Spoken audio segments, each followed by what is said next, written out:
You are looking at Julian's pronunciation guide, where we look at how to pronounce better some of the most mispronounced words in the world, like this other curious word. But how do you say what you're looking for today?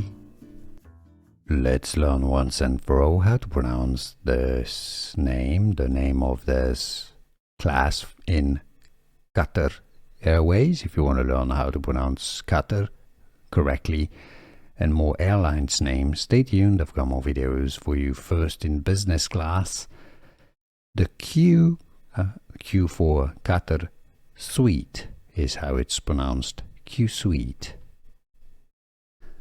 Here are more videos on how to pronounce more confusing words and names too many mispronounced. Like this video if you found it useful. I appreciate your support. I'll see you soon and thanks for watching.